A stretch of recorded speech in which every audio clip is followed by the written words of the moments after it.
오늘 우리에게 주신 하나님의 말씀을 봉독합니다. 사무엘하 6장 12절부터 15절까지 말씀입니다. 어떤 사람이 다윗 왕에게 아뢰어 이르되 여호와께서 여호와의 하나님의 궤로 말미암아 오벳 에돔의 집과 그의 모든 소유에 복을 주셨다 한지라. 다윗이 가서 하나님의 궤를 기쁨으로 메고 오벳 에돔의 집에서 다윗 성으로 올라갈새 여호와의 궤를 맨 사람들이 6걸음을 가매 다윗의 소와 살찐 송아지로 제사를 드리고 다윗이 여호와 앞에서 힘을 다하여 춤을 추는데 그때에 다윗이 배 에봇을 입었더라. 우리 15절 말씀 다 같이 봉독합니다. 다윗과 온 이스라엘 족속이 즐거이 환호하며 나팔을 불고 여호와의 궤를 메어 오니라. 아멘. 하나님의 말씀입니다. 오늘도 하나님의 말씀에 은혜 받으시고 또 새 힘을 얻으시고 또 승리하시는 한 주간이 되시기를 주 예수 그리스도 이름으로 축복합니다. 아멘. 안타깝게도 사람은요 기쁘면 춤을 추잖아요. 그런데 안타깝게도 어저께 우리 체육대회에서 우리 교회가 종합 우승을 했습니다. 작년에도 우리가 종합 우승을 해서 올해는 좀 이렇게 양보했으면 좋겠는데 올해도 종합 우승을 덜컥 해가지고 오셨어요. 어저께 응원하면서 막 이렇게 기쁨의 춤을 막 추고 싶은 그런 마음도 들기도 하더라고요. 종합 우승 트로피가 굉장히 큽니다. 아주 이렇게 굉장히 높아요. 그래서 그 트로피를 보통 우승을 하면 그냥 바로 주는 게 아니고 1년 동안 보관을 하는 겁니다. 그래서 종합 우승 트로피를 1년 동안 당신네들이 우승을 했으니까 1년 동안 보관하시오 이러고 1년이 지나면 또 이제 체육대회 때 가서 이제 또 반납을 해야 됩니다. 작년에 한 1년 동안 우리가 보관을 했고요. 종합 우승을 해가지고 또 올해 이제 또 내년까지 보관을 해야 됩니다. 이제 올해는 좀 양보를 했으면 좋겠는데 그런 결과가 나왔어요. 그런데 3연패를 하면 3번 연속해서 우승을 하면 그 트로피를 그냥 아예 준대요. 그냥 당신의 가지시오 하고. 고민이 좀 되더라고요. 이거 내년도 어떻게 해야 되나 고민이 좀 되기도 하는데 여하튼 어제 최선을 다하는 그런 모습을 보니까요 막 춤을 추고 싶더라고요. 우리 열심히 잘하셨어요. 그런데 이런 춤은요 한계가 있습니다. 왜냐하면 이기면 춤을 추는데 지면은 춤을 추지 못하잖아요. 우승하면 춤을 추는데 우승하지 못하면 춤을 추지 못합니다. 그러니까 이런 것은 한계가 있는 거죠. 그래서 기도가 돼요. 저절로 하나님 정말 승리 패배에 상관없이 누구나 춤을 출 수 있는 기쁨의 춤을 출 수 있는 하나님 그런 춤을 주세요. 기도가 되더라고요. 근데 그런 춤이 있습니다. 그게 뭔지 아세요? 예배자의 춤인 줄로 믿습니다. 아멘. 예배자의 춤이에요. 주님 앞에 예배 드리면서 추는 춤, 이거는 누구나 출 수 있는 춤입니다. 그래서 오늘도 여러분 우리가 예배를 드리는데 마지막 설교 끝나고 여러분 춤을 추다가 돌아가시길 바랍니다. 그래서 한번 춤을 추는 시간을 좀 가지려고 해요. 여러분 한번 생각해 보세요. 다윗의 인생을 한번 생각해 보시면요, 다윗이 오늘 본문의 말씀에 춤을 춥니다. 다윗이 춤을 춰요. 그러니까 다윗의 인생 가운데 다윗이 춤을 추는 날이 그렇게 많지 않아요. 여러분 다윗은 지금도 이스라엘 사람들, 유대인들이 가장 이렇게 존경하는 왕으로서 기준이 된 왕이 성군으로 일컬어지는 다윗 왕입니다. 그래서 이스라엘의 국기도 다윗의 별이거든요. 이 재건이라고 하는 그런 의미가 있기도 하고요. 메시아 예수 그리스도는 오셨는데 아직까지도 메시아를 기다리고 있는 그런 의미가 거기에 이제 담겨져 있습니다. 그러니까 이스라엘 백성들에게는 이 다윗이 귀중이 되는 그런 왕이기도 합니다. 그러니까 우리는 다윗을 부러워할 수 있어요. 다윗을 부러워하는데, 그런데 다윗과 같은 인생을 한번 살아볼래? 그러니까 이렇게 질문을 하면요 손사래를 칠 겁니다. 우리는 알아요. 다윗이 10년 동안 도망을 다닙니다. 굴로, 들로, 산으로 도망을 다니잖아요. 그런 인생 살아볼래? No. 손사래를 치면서 나 그런 인생 살 수 없어요. 사울 왕이, 그때 이제 다윗을 죽이려고 했던 사울 왕이 다윗의 부인의 아버지, 부친, 장인이 되는 거잖아요. 다윗의 인생이 부러우면 장인에게 살해 위협을 당해볼래? 그런 인생 살아볼래? 손사래를 치죠. 왕이 된 다음에 아들 압살롬이 칼을 갈고서 아버지를 죽이겠다고 쫓아옵니다. 그리고 다윗은 도망가죠. 그런 인생을 한번 살아볼래? 손사래를 치게 되는 거죠. 다윗이 아들 낳자마자 싸늘한 시신이 됩니다. 여러분, 다윗의 인생은 참 힘든 인생이었어요. 그런데 오늘 말씀에 보면 정말 정신 나간 사람처럼 다윗이 춤을 추고 있는 겁니다. 미친 사람처럼 다윗이 막 춤을 추고 있어요. 여러분, 왜 다윗이 춤을 췄을까요? 사울 왕이 죽었기 때문에 춤을 췄을까요? 지지난주에 보았듯이 다윗이 이제 왕위에 올라가는 이 대관식을 합니다. 왕위에 올라갔기 때문에 다윗이 춤을 췄을까요? 그런 것도 아니더라고요. 오늘 말씀에 보면은 다윗이 춤을 춘 이유는 하나님의 궤예요. 법궤, 언약궤. 오늘 말씀에 보면은 하나님의 궤 또는 여호와의 궤라고 표현을 하고 있습니다. 이 하나님의 궤, 언약궤, 이것은 하나님의 임재를 상징합니다. 그 하나님의 임재를 상징하는 그 언약궤가 지금 다윗이 왕위로 올라간 다음에 예루살렘의 시온성으로 지금 이 하나님의 궤가 들어오고 있는 거예요. 그 앞에서 다윗은 춤을 춥니다. 그러니까 다윗은 지금 춤을 추고 있는 것은 뭐냐면 저 하나님의 궤는 그냥 단지 궤짝이 들어오는 것이 아니라 하나님의 임재를 상징하기 때문에 다윗이 지금 미친 듯이 정신없이 춤을 추는 것은 뭐냐면은 그 하나님의 임재 앞에서 춤을 추는 것이죠. 그러니까 단순히 법궤가 들어오는 게 아니에요. 그러니까 다윗은 하나님 앞에 예배자로서 춤을 추고 있는 것이죠. 그러니까 다윗이 쓴 시편 가운데 예배 때에는 춤을 춘다라고 하는 내용들이 참 많이 나옵니다. 시편이 150개로 되어 있습니다. 그 중에 많은 시편을 다윗이 기록을 했죠. 많은 시편을 다윗이 기록을 했는데 마지막 편 150편 1절 말씀을 보면 할렐루야 그러면서 성소에서 찬양하라. 하나님을 찬양해라. 또 하나님을 찬양해라. 4절 뭐라고 되어 있습니까? 우리 4절 다 같이 읽어볼까요? 시작. 소고치며 춤추며 찬양하며 현악과 퉁소로 찬양할지어다. 여러분, 예배 때 항상 이렇게 찬양 또 춤추는 것이 동반이 되고 있습니다. 제가 한번 해보고 싶은 것이 있어요. 그것은 뭐냐면 예배 때 한번 날 정해가지고 우리 한번 그 집에 있는 악기들 있잖아요. 내가 다룰 수 있는 악기 조금 서툴러도 괜찮아요. 내가 악기를 다룰 수 있으면 그 악기를 다 동원하는 겁니다. 1부, 2부, 3부. 그래가지고 악기를 가지고 이렇게 다 한번 연주하면서 춤을 추면서 찬양하는 거죠. 나는 악기 다룰 줄 몰라요. 그러면 짝짝이는 할 수 있잖아요. 짝짝이 이렇게 그 짝짝짝 이거 뭐라 그러나요? 캐스터넷이라고 그러나요? 이런 거 트라이앵글 이런 건 할 수 있잖아요. 아니면 손뼉이라도 칠 수 있는 것이고요. 춤이라도 출 수 있는 겁니다. 여기 예배 가운데 소고치며 현악과 퉁소로 찬양하고 춤을 추면서 예배자로 찬양합니다. 목사님, 저는 몸치래서 이게 춤을 잘 못 춰요. 그래서요, 교회에서는 율동을 알려드리는 겁니다. 춤을 못 추는 사람들이 있기 때문에 율동은 그냥 따라서 하면 되잖아요. 이렇게 몸 찬양 같은 것을 합니다. 오늘도 설교 끝난 다음에 한번 이 몸 찬양 한번 율동 한번 하면 좋겠어요. 문화선교 오늘 이제 광고가 나갔는데 문화선교 할 때 이렇게 몸 찬양 같은 거 있어요. 라인 댄스 같은 것도 있고요.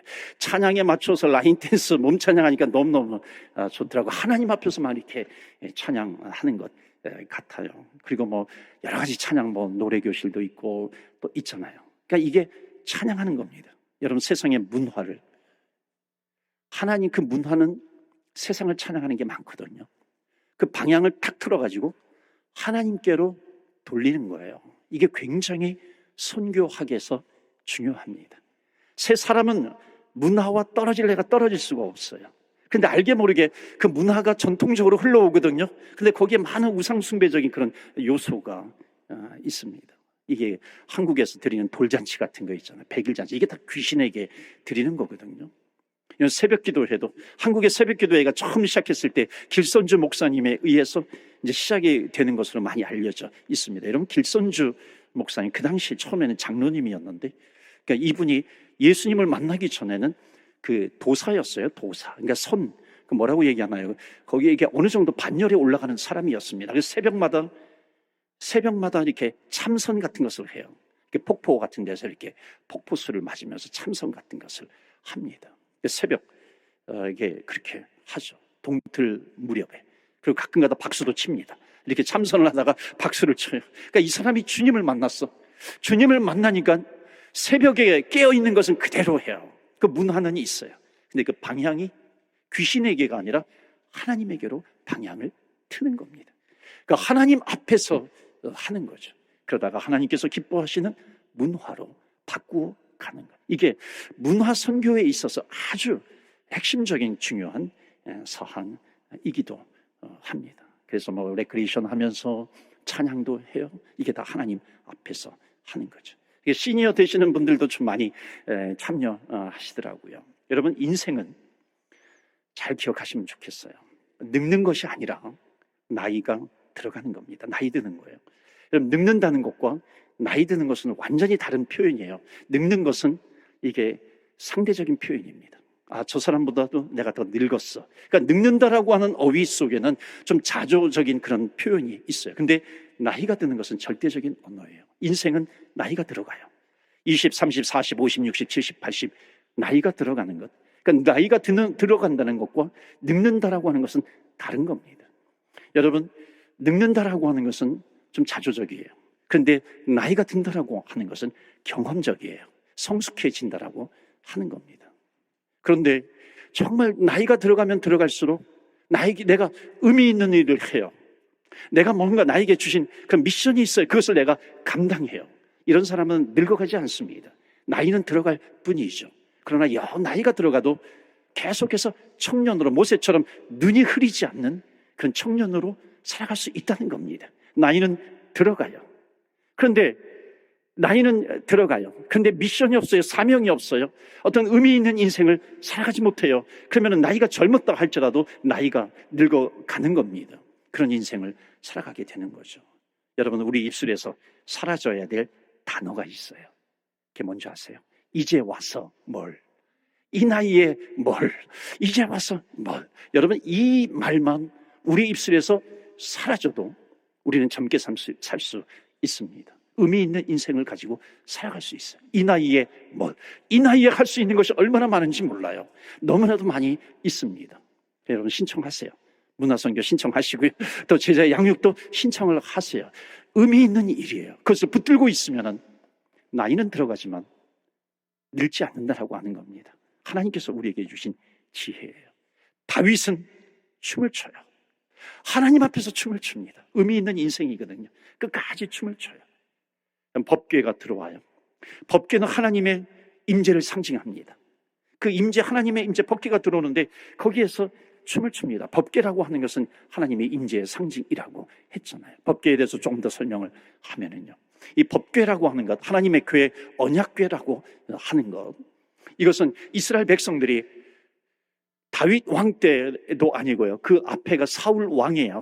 사울 왕인데 그 사울 왕 때도 아니고 그 전에 사무엘 선지자가 마지막 사사 사무엘이 이제 사울을 기름 부어 왕으로 세우는데 그 전이에요. 그러니까 사무엘 때 블레셋이라고 하는 나라와 싸워요. 필리스틴인 블레셋과 싸워서 이 언약궤를 잃어버립니다. 정말 이스라엘에게는 어처구니 없는, 일어나서는 안 되는 그런 일들이 발생을 한 겁니다. 그런데 거기에 막 재앙이 블레셋에 임하고 그러니까는 다시 이스라엘로 보냅니다. 그래서 이스라엘 내륙으로 들어오는 것이 아니라 어디에 있냐면 그 경계선에 기럇 여야림에 이 아비나답 집에 70년 동안 머무릅니다. 자그마치 70년 동안. 그러니까 70년 동안 제사장 한 명이 그냥 그 하나님의 임재를 상징하는 그 궤를 관리하는 거예요. 그러니까 이스라엘 백성들의 머릿속에서는 그 하나님의 궤가 사라져 버리는 겁니다. 기억에서 점차 사라져요. 암흑의 역사예요. 어두움의 역사입니다. 하나님의 임재가 사라지고 있는 것이죠.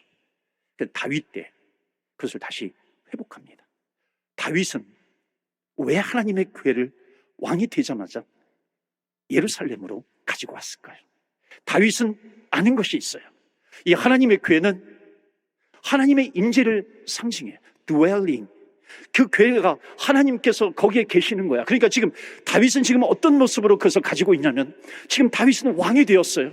왕이 되었지만은 지금 하나님의 괴가 들어오고 있어. 하나님의 괴라고 하는 것은 이제 진정한 왕이 누구인가? 내가 왕이 아니라 나는 지금 진정한 왕이 되신 하나님이 지금 왕으로 오시는 거고, 나는 그 진정한 왕 앞에서 예배자로 서는 거야. 저 언약궤가 들어오면 하나님이 들어오시는 것인데, 그 하나님께서 우리 나라를 통치하실 거야. 왕이라고 하는 건 뭐예요? 통치 개념이잖아요. 이 다스림의 개념입니다. 그러니까 왕이 들어오니까 다스려 주시는 거죠. 근데 그 하나님이 왕이에요. 이스라엘 안으로 들어오고 있습니다. 내가 왕이지만 하나님, 우리 나라를 다스려 주시옵소서. 우리 나라가 하나님의 도성이 되게 하여 주시옵소서. 하나님께서 정말 신정의 국가로, 하나님을 섬기는 국가로 만들어 주시옵소서. 그런 마음을 가지고 지금 다윗은 그 하나님의 언약궤를 받아들이고 있는 겁니다. 여러분, 이 언약궤가 왜 중요하냐면 그 안에 있는 내용물 때문에 그래요. 그 안에 있는 내용물, 그리고 그 언약궤의 뚜껑이에요. 안에 있는 내용물이 뭐냐면은 아론의 쌍난 지팡이. 이건 몰라도 되지만 아론의 쌍난 지팡이는 하나님의 기적이 있어요. 하나님이 임재하면 하나님의 기적이 있는 것이고, 또 그것은 생명을 의미합니다. 하나님께서 생명을 우리에게 주셨다라고 하는 거죠. 또 만나라고 하는 것이 있어요. 광야의 기간 동안에 하나님께서 내려주신 만나, 생명의 떡입니다. 예수 그리스도를 상징하죠. 예수 그리스도께서 생명이 되셨어. 그리고 십계명, 돌판 2개가 있습니다. 그게 뭐예요? 하나님의 말씀이잖아요. 말씀이 육신이 되어 이 땅에 오신 분, 예수 그리스도, 예수 그리스도를 상징하는 거죠. 그러니까 그 언약궤가 들어온다는 것은 뭐냐면, 그 언약궤가 지금 다윗의 왕국에는 그 언약궤가 들어옴으로 말미암아 하나님, 이 이스라엘이라고 하는 나라, 이 나라는 내가 왕이 아니라 하나님께서 왕이시니 통치하여 주옵소서. 내 인생 가운데 하나님의 괴를 받아들여요. 예수 그리스도를 나의 구세주와 주님으로 영접합니다. 죽을 수밖에 없었던 내 인생, 사망에 끌려다니던 내 인생인데 어느 날 예수님께서 나를 찾아오십니다. 나에게 생명을 주셨어요. 부활의 능력을 주시고 다시 살아날 수 있는 영원한 생명을 우리에게 허락해 주신 겁니다. 말씀을 주셨어요. 내 인생이 그냥 막 살던 인생인데 예수 그리스도가 오니까, 말씀이 오니까 내 인생에 기준이 생기는 겁니다. 그 기준이 뭐예요? 하나님의 말씀. 하나님의 말씀대로 살아가는 것이죠. 그러니까 지금 다윗은요, 가장 중요한 하나님의 언약궤가 들어오니까 다른 것 다 제껴두고 하나님의 언약궤를 모셔드리는 겁니다. 그 앞에서 춤을 추고 있는 거죠. 이 궤가 들어오니까 춤을 춰요. 자, 그런데 어떤 일이 있었냐면요, 이때 그 서두에 제가 말씀드렸던 것처럼 하나님의 궤가 70년 동안 이 기럇 여야림의 아비나답 집에 있었다 그랬잖아요. 이제 왕이 된 다음에 그 하나님의 궤를 예루살렘으로 가져와요. 시온산으로 가져오려고 합니다. 그런데 70년 동안 말씀을 잃어버린 시대, 암흑의 시대, 말씀이 어떻게 되는지도 잘 몰라. 막 가물가물해. 하나님의 궤를 운반할 때 어떻게 해야 되는지 하나님께서 분명히 말씀을 주셨음에도 불구하고 그걸 잘 모르는 거예요. 그러니까 어떻게 가져오냐면은 레위인들이 어깨에 메고 가져와야 하는데 수레에다가 그것을 실어가지고 옵니다. 그러니까 하나님의 말씀에서 틀린 거죠. 막 진동이 일어납니다. 이 궤가 넘어지려고 그래요. 웃사라고 하는 사람이, 야, 이거 궤가 넘어지겠다. 손을 탁 대는 순간에 그 자리에서 즉사합니다. 하나님의 재앙이 임한 거죠. 그 모습을 보면서 다윗은 충격을 받습니다. 도대체 이런 일이 어떻게 생긴 건가? 하나님께서 진노하셨구나. 다시 한번 말씀을 보게 됩니다. 그 말씀대로 하지 않은 거거든요. 그래서 레위 지파 사람들이 그 언약궤를 메고 오게 됩니다. 자, 한번 생각해 보세요. 70년 만에 가지고 옵니다. 웃사가 직사했어요. 다시 말씀을 회복시켜서 말씀대로 옵니다. 그럼에도 불구하고 이 웃사가 직사하는 모습을 보고 충격을 받았던 다윗, 정말 말씀대로 했지만은 제대로 법궤가 운반이 될까? 그 법궤를 메고서 한 발 뛸 때마다 죽지 않았어. 아, 죽지 않았구나. 할렐루야. 하나님께 찬양을 드리고 제사를 드립니다. 또 한 발을 떼요. 죽지 않아요. 야, 죽지 않았어. 할렐루야. 하나님께 찬양을 올려드립니다. 그 내용이 13절에 오늘 본문의 말씀 한번 보시겠어요? 본문에 보시면 13절에 여호와의 궤를 맨 사람들이 6걸음을 가매 한 걸음 한 걸음 뛰어요. 다윗이 소와 살찐 송아지로 제사를 드리고 할렐루야. 하나님의 재앙이 임하지 않았어요. 그러니까 14절 어떻게 합니까? 다 같이 읽겠습니다. 시작. 다윗이 배 에봇을 입었더라. 아멘. 하나님의 궤가 예루살렘으로 오는 것을 기뻐하신다라고 하는 것을 비로소 알게 됩니다. 그래서 다윗은 힘을 다해서 춤을 춥니다. 그러니까 힘을 다해서 춤을 추는 것이 뭐냐면 이거죠. 하나님의 임재를 상징하잖아요. 내가 너희들 도와줄게. 내가 너희들과 함께 할게. 내가 너희 나라를 다스릴게 하는 거죠. 내가 너의 하나님이 되어주마. 그러니까는 지금 이 궤가 들어오니까 하나님이 들어오는 건데, 야, 우리나라는 하나님의 도성이 되는 것인데 그 꿈을 가지고 있고 그 비전을 가지고 있고 그것을 바라보니까 어찌 다윗이 그 앞에서 춤을 추지 않을 수 있겠는가? 생명을 다해서 춤을 추고 있는 겁니다. 자, 그런데 춤을 추는데 다윗이 입고 있었던 옷이 좀 특이해요. 한번 보시겠어요? 14절 다시 한번 보시면 마지막에 무엇을 입었더라? 다윗이 배 에봇을 입었더라. 배 에봇을 입었어요. 아니, 지금 하나님의 궤가 들어와요. 임재를 상징하는 궤가 들어오고 백성들, 군중들이 다 모여 있습니다. 거기에 다윗 왕이 있어요. 그러면 왕으로서 무슨 옷을 입어야 됩니까? 왕의 옷을 입어야 되잖아요. 근데 왕의 옷을 입는 것이 아니에요. 왕관을 입고 있지 않아요. 배 에봇을 입고 있는 겁니다. 왜 그랬을까요? 이러면 이것을 보면서 그 부인되는 미갈이 막 비웃습니다. 그래서 노예들이나 입는 옷 아니냐? 왜 채통머리 없이 왜 그런 옷을 입고 있어? 그런 옷을 입고 있다가 춤을 추니까 막 옷이 흘러내리기도 합니다. 쯔쯔쯔 왕이 채통머리 없이 왕의 옷을 입지 않고 그런 옷을 입고 있을까? 여러분, 다윗은 안 것이 있어요. 그것은 뭐냐면 지금 하나님의 언약궤가 들어오고 있어요. 지금 다윗은 백성들 앞에 서 있는 것이 아니라 하나님 앞에 서 있는 거예요. 하나님 앞에 예배자로 서 있는 거죠. 지금 이 하나님 앞에 예배자로 서 있는 다윗의 모습, 그러니까 이게 배 에봇이라고 하는 것은 예배자의 옷이에요. 예배자의 옷을 입고 하나님 앞에 예배를 드린다. 그러니까 다윗의 마음은 내가 왕이 아니라 하나님 앞에 예배자로 내가 서겠습니다 하는 그런 마음을 가지고 지금 하나님 앞에 예배자로 서고 있는 겁니다. 여러분, 이게 예배에 있어서 너무나도 중요합니다. 우리는 세상에 입혀준 옷들이 있어요. 스펙의 옷, 권위의 옷, 학벌의 옷, 여러 가지 그런 명예의 옷, 이런 것을 입고 있습니다. 우리가 하나님 앞에 설 때는요, 그것을 다 벗어버리는 거예요. 우리는 무엇으로 서는가? 예배자로 서는 것이죠.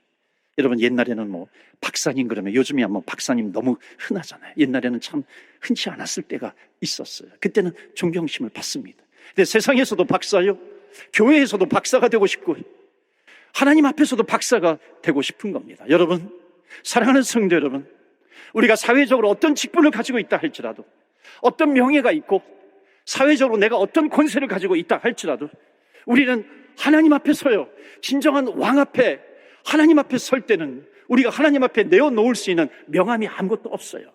우리가 세상에서 아무리 경력이 있다 할지라도 우리가 하나님 앞에서는 왕이 되신 하나님 앞에 나는 자녀로요, 어린아이로 서 있는 겁니다. 그래야 하나님께서 우리를 만나주시는 거죠. 다윗은 그렇게 섰던 겁니다. 나를 왕으로 생각하지 말라는 거죠. 여러분, 예배라고 하는 것이 무엇일까요? 하나님 앞에 어린애가 되는 거예요. 내가 기뻐하는 것을 가지고 나아가는 것이 아니라 하나님께서 기뻐하시는 것을 가지고 하나님 앞에 예배를 드리는 겁니다. 내가 좋아하는 것을 가지고 예배를 드리는 것이 아니라 하나님께서 좋아하는 것을 가지고 하나님께 드려요. 그러면 하나님께서 좋아하는 것을 가지고 내가 예배를 드리면 그 하나님께서 좋아하시는 것이 내가 좋아하는 것이 되는 것이고요, 하나님께서 기뻐하시는 것을 가지고 내가 예배를 드린다면 하나님께서 기뻐하시는 것이 내가 기뻐하는 것이 된다는 겁니다. 자, 그런데 아까도 말씀드렸지만 춤을 추다가 노출이 돼요. 그러니까는 아내 미갈이 막 비웃습니다. 아니, 당신은 왜 채통머리 없이 그런 옷을 입고 있어? 채통머리 없이 백성들 앞에서 지금 그게 무슨 모습이야? 그러니까는 다윗이요, 아주 기막힌 대답을 합니다. 그게 오늘 본문 뒤에 있는 21절이에요. 보실까요? 다윗이 미갈에게 이르되 이는 여호와 앞에서 한 것이, 하나님 앞에서 한 것이야. 내가 무슨 백성들 앞에서 채통을 지킨다든지 그런 것이 아니라 나는 지금 하나님 앞에 예배자로 서 있는 거야. 여러분 22절 보시겠어요? 그러면서 덧붙이죠.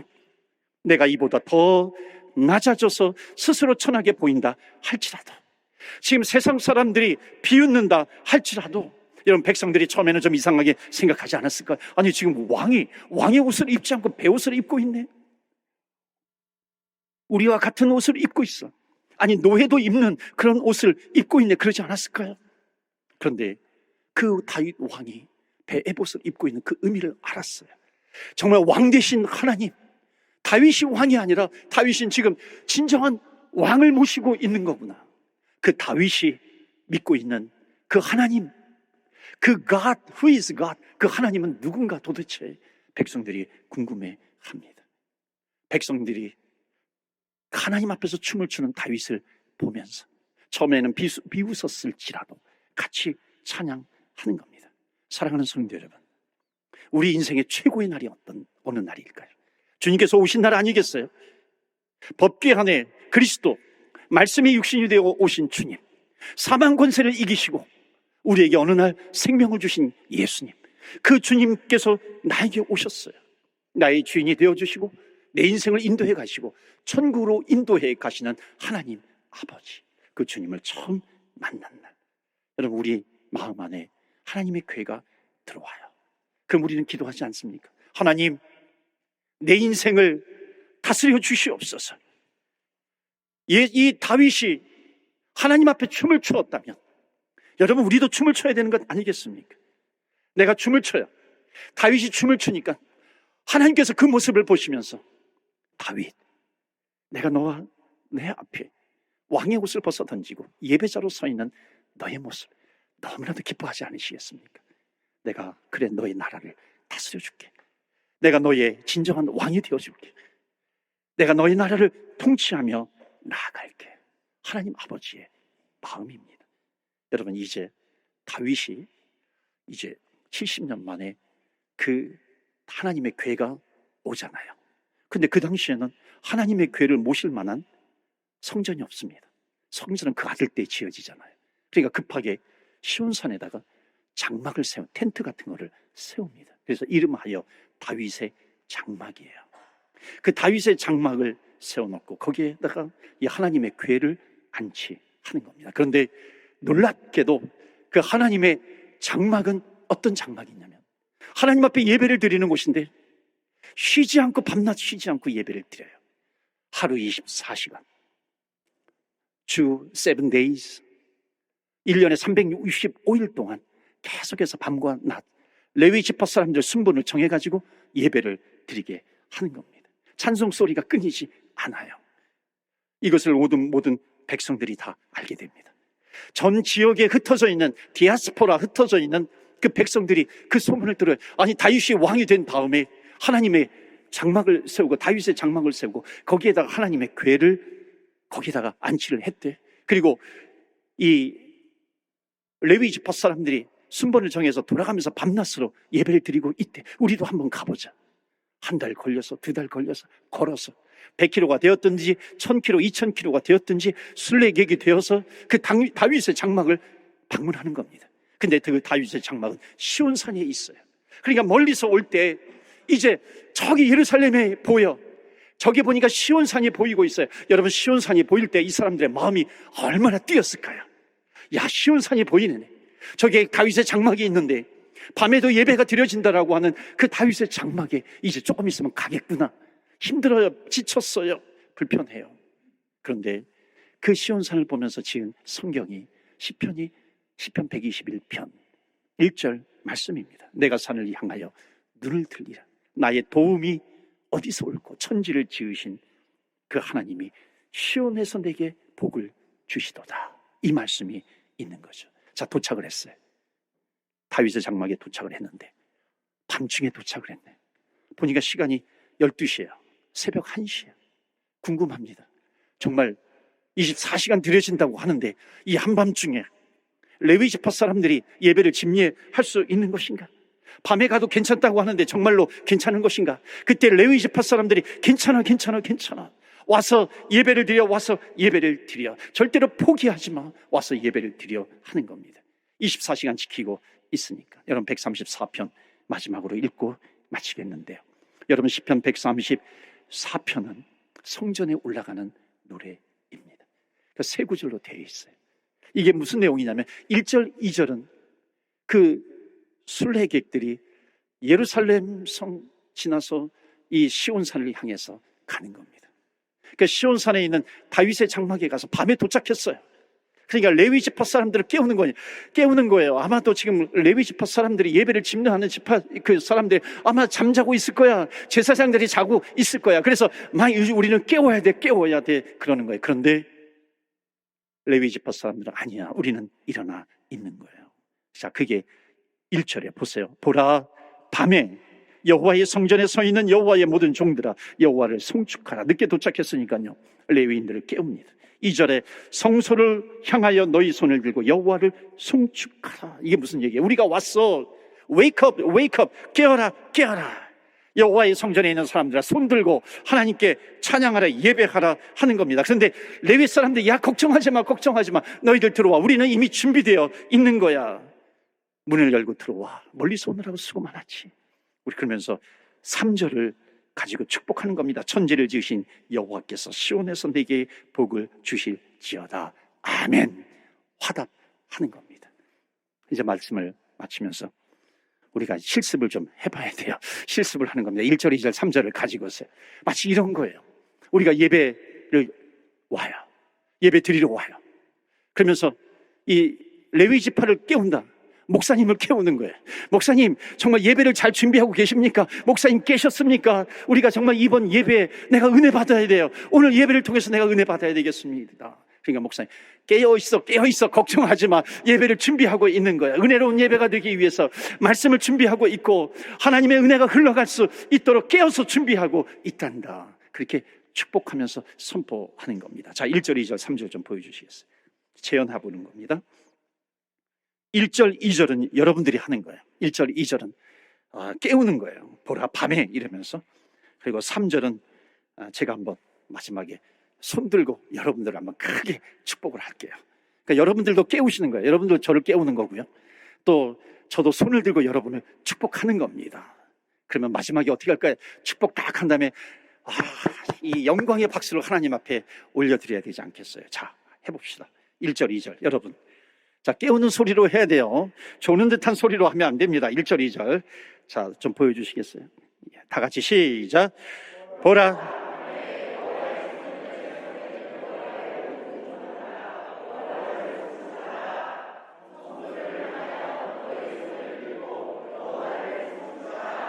천지를 지으신 여호와께서 시온에서 내게 복을 주실지어다. 할렐루야. 아멘. 예. 아멘. 이게 다윗의 장막에서 예배를 드리는 겁니다. 여러분, 사도행전에 보면 하나님의 마음이 나와요. 이 신약이잖아요, 사도행전. 다윗의 장막을 회복시키고 싶다. 하나님의 마음. 그 다윗의 장막, 밤낮 하나님 앞에 춤을 추면서 예배 드리는 그 다윗의 장막을 회복시키고 싶어 하는 그 마음이, 계시록에도 보면 모든 민족, 모든 열방, 모든 백성이 흰옷 입고 하나님 앞에 찬양하는데 그 다윗의 장막을 내가 회복시키고 싶단다. 여러분, 지금은 다윗의 장막이 없어요. 그 다윗의 장막이 뭔지 아세요? 예배 때마다 하나님 아버지의 임재 앞에 내가 춤추면서 찬양하며 예배를 드리는 겁니다. 거기에 무슨 체면이 있겠어요? 거기에 무슨 염려가 있고, 거기에 무슨 걱정이 있고, 거기에 무슨 눈치를 보는 것이 있고, 무슨 형식이 있겠어요? 하나님 임재하여 주시는 줄 믿습니다 하는 믿음을 가지고 하나님 앞에 찬양하는 겁니다. 여러분, 오늘 세상으로 돌아가시기 전에 하나님 앞에 춤추며 찬양하며 돌아가시기를 바랍니다. 아멘. 여러분, 우리가 찬양하며 또 이 시간에 기도할 때 하나님 임재하여 주옵소서. 우리의 인생 가운데, 우리의 가정 가운데, 또 내 걸어가는 인생길, 우리의 일터 하나님 임재하여 주옵소서. 여러분, 어떤 걱정거리가 있다 할지라도 가장 중요한 것은 하나님 앞에 예배 드리는 겁니다. 하나님께서 임재해 주세요. 내가 너를 다스릴게, 통치할게. 이 시간에 우리 함께 기도합니다. 이 시간에 우리 기도할 때 하나님의 괴가 들어오는 것이 얼마나 놀라운 일입니까? 다윗 왕도 그 왕의 옷을 벗어버리고 예배자의 옷을 입고 하나님 앞에 어린아이처럼 뛰놀고 기뻐하며 춤을 추며 예배를 드렸던 것처럼 하나님, 오늘 이 시간에 함께하여 주옵소서. 아버지 아니면 살 수 없는 그런 성도들이 있습니다. 주님 함께하여 주셔서 능력 주시고 힘 주시고 은혜 주시고 기쁨 주시고 감사도 주시고 간증도 주시고 성령으로 충만케 하여 주시옵소서. 우리 다 같이 합심해서 기도하겠습니다.